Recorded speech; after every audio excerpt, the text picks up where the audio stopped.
If you're like me, you might have a hard time finding spirit when you're rushing to get your daughter to school and the light just won't change. Well, my guest today, Diann Eppler Adams, she's the author of Conscious Footsteps, Finding Spirit in Everyday Matters. She's going to share with us today how she gets it done. Welcome to the show, Diann. Thank you very much, Michelle. I'm very pleased to be chatting with you. Now, you wrote this book about how to really find spirit in everyday matters. We're all so crazy. How can we possibly do that? Well, it's interesting. The book really wrote itself through my own personal experiences and my own personal journey toward wanting to be more aware in every moment of what spirit is and has available for me. And so it is not necessarily a prescription, but an opportunity that you can hear my voice and my circumstances and see how you can try what I have tried. But I can tell you that it's been a beautiful journey that's led me through lots of turmoil, learning from the turmoil. I had a fiance who we got engaged, and 9 months later he died of a brain tumor. So yeah. I know suffering, but I also know joy. And is that really one of the keys, is to tap into the joy in order to let go of the stress or the trauma that you're going through? Yes, I believe that really if we lived more present in the present moment, we would really have much less suffering, because most often our suffering mine comes from when I have been paying too much attention to guilt and regret from the past, or I'm thinking about something that went wrong instead of letting it go and moving on, or I'm spending much too much time envisioning the future, like that's where Mecca is. And Mecca's right here in the present moment. A butterfly comes past. The sun is shining on my face and it feels warm.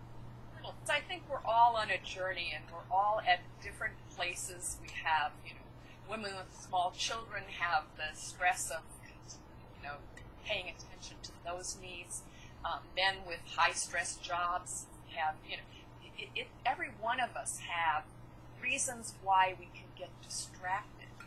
But and I say that there is no arriving at a perfect place. They're just a journey we're on, and we just need to each day perhaps become a little bit more conscious of what is in our day today than we were yesterday. It's a journey I'm on to. Yeah, I'm glad to hear that.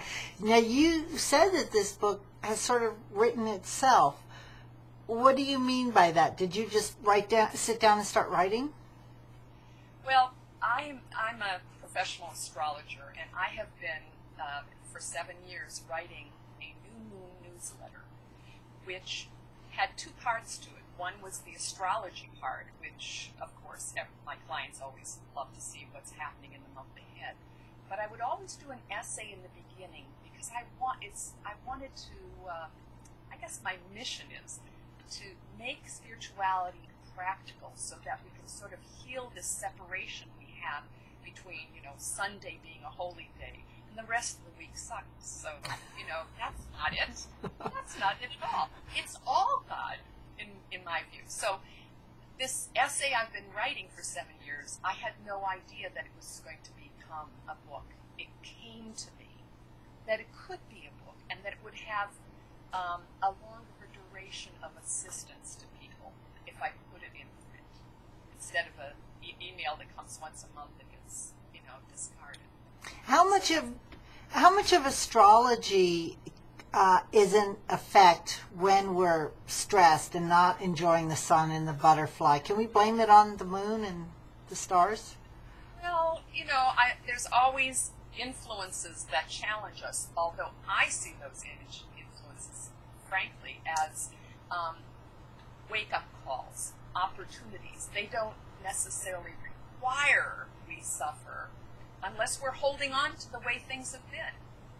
But, the astrology is really not the main thing in the book.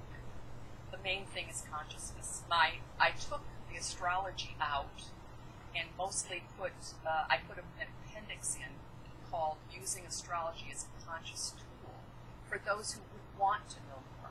And you don't have to even believe in astrology or even consider it of any value to get benefit from the book, right? Now you talk a little bit about life purpose as well, Diann, and how can we be in touch with that, and do we just have one purpose in our life? Can you share some thoughts about that? That's a good question. I think that in essence there may be one purpose, but it has many different ways to be expressed. And by that I mean, for instance, I identified my life purpose as teaching people self-love. There's so many avenues to that.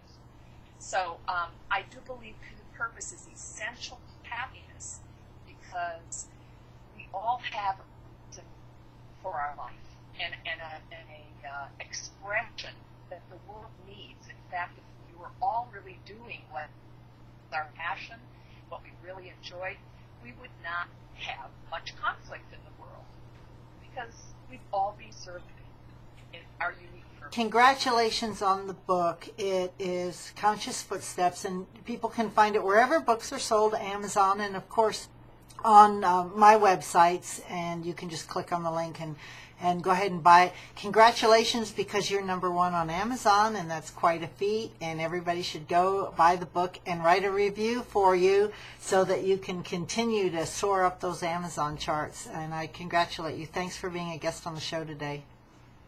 Oh, you're most welcome, and I certainly appreciate you, Michelle.